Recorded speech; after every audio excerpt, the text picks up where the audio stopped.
Strange. The others on patrol should have returned by now. Our food will be overcooked if we wait any longer. We will just have to start without them. Would you call Master Matoya and the others?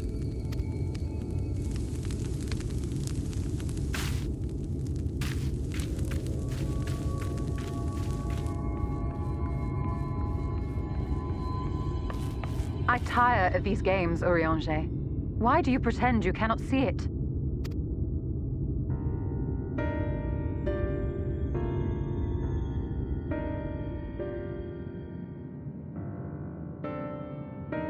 The blessing may spare her the fate of becoming a Light Warden. But you cannot be blind to the nascent corruption. She is not as she was in the Source.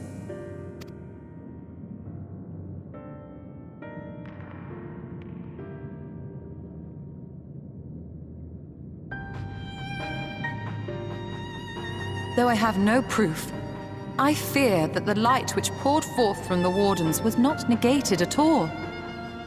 I fear it was absorbed, that she has been suffused with their light.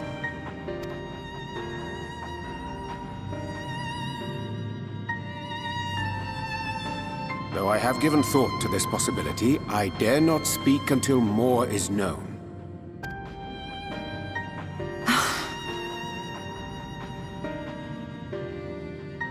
By the time you deign to enlighten us, it may be too late, if it is not already.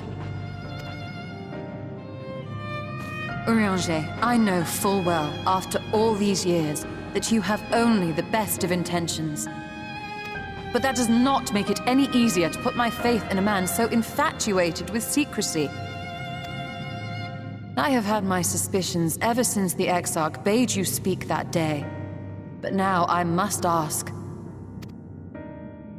The 8th Umbral Calamity and all that followed, everything you claim to have seen. Did you?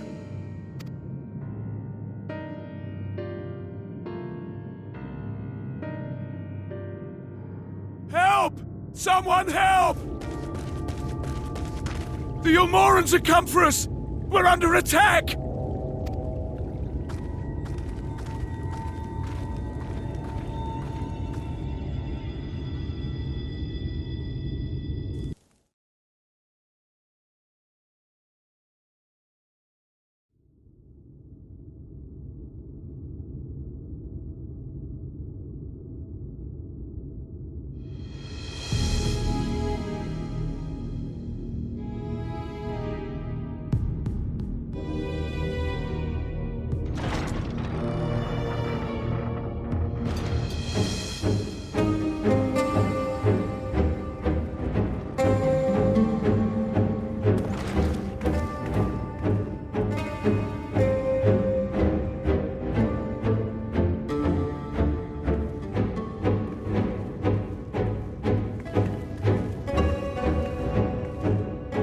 Lord Forthry, how good it is to see you.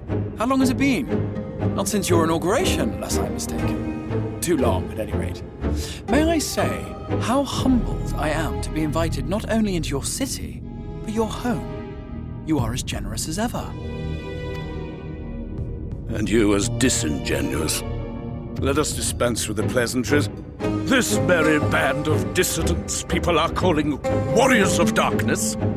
They have slain Sin-Eaters, and by all accounts the Crystarium is complicit in their villainy.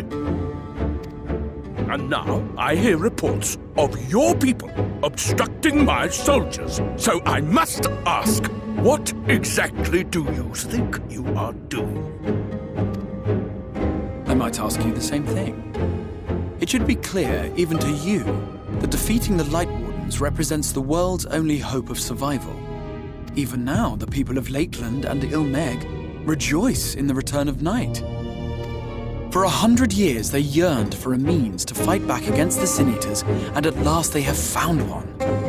Yet you choose to stand idly by and do nothing. Why?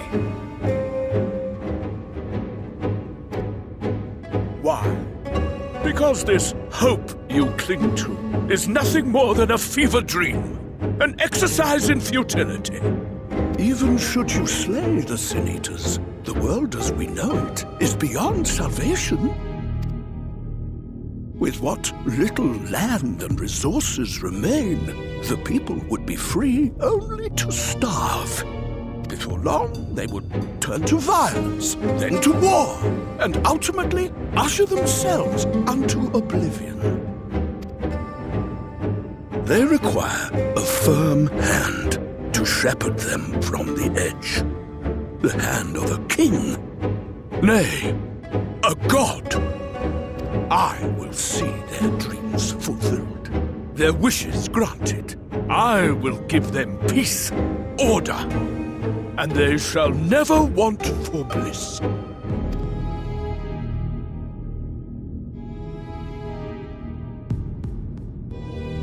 Men are fickle creatures who entertain vague ideals without the faintest notion what they cost. But a little fear can go a long way towards helping them realize what it is they truly need. Sanctuary. And they shall find none in this world save that which I afford them. That is why the Sin Eaters exist. To unite the world under my dominion. A paradise fit to grace the 8th Umbral era. What was that? A minor epiphany, nothing more.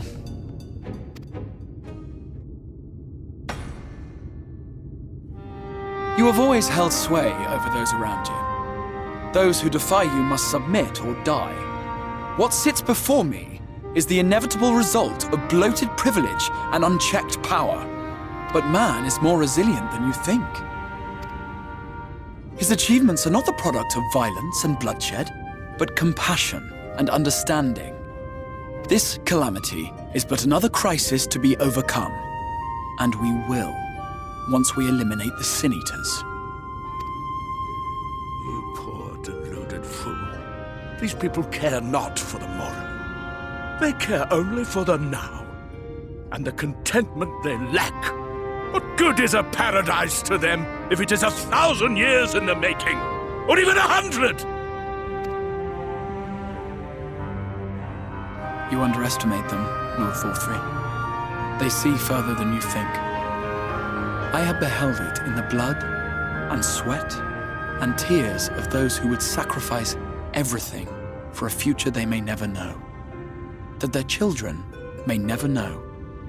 I have beheld it in the hopes and dreams of those who came before, which we bequeath to those who come after, that they might in turn build upon the foundations laid by our forebears. These are the bonds which hold man and his world together, not your gilded chains. And I will resist your every effort to shackle him. In summary, you will continue to support the villains hunting my Sin Eaters? With tremendous enthusiasm, for I have faith in the future they would build.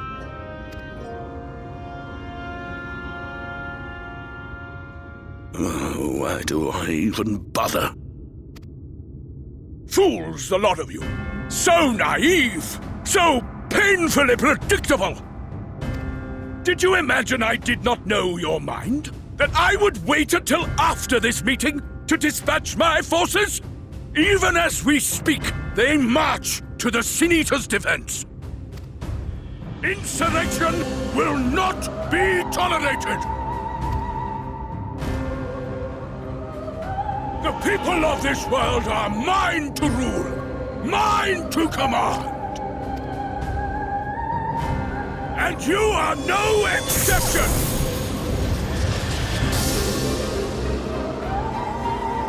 What? How did he... Insolent swine! I will not stand for this! Do you hear me?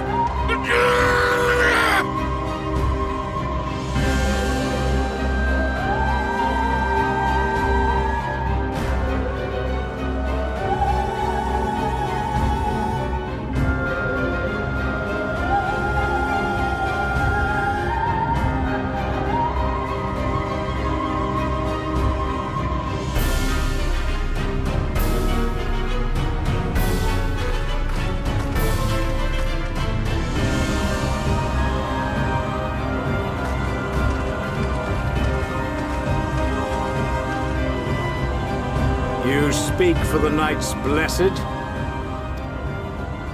I do.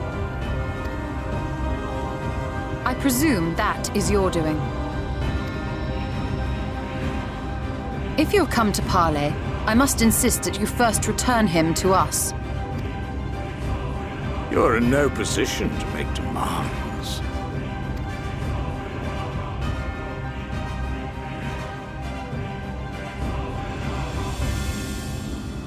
By Lord Vorthry's decree, Raktika now falls under the governance of Yulmore. You will henceforth answer to us. Is that so? And the children of the Everlasting Dark have acquiesced to this madness? We have reached an accord, yes.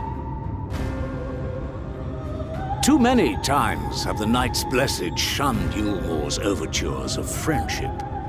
The risk that you harbor hostile intentions has grown too great to ignore. Therefore, his lordship has claimed dominion over this forest and bestowed executive authority upon the children of the Everlasting Dark.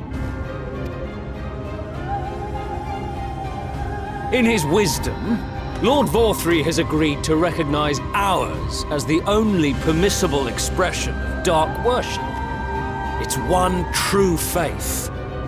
You and your false creed are a blight on these woods. A foul, unholy corruption that must be cleansed. Little wonder the Warrior of Darkness visits both Lakeland and Ilmeg, yet shuns Raktika. Your perverted teachings hold blessed shadow at bay.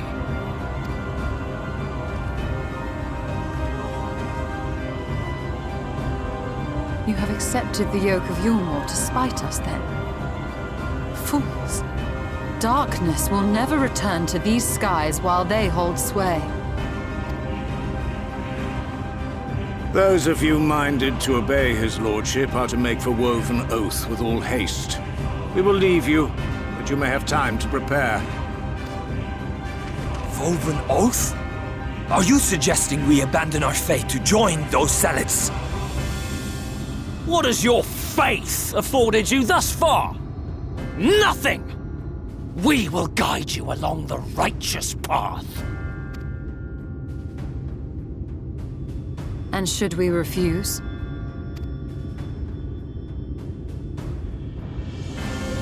Anyone found here upon our return will be considered a traitor to Yulmore, and dealt with as such.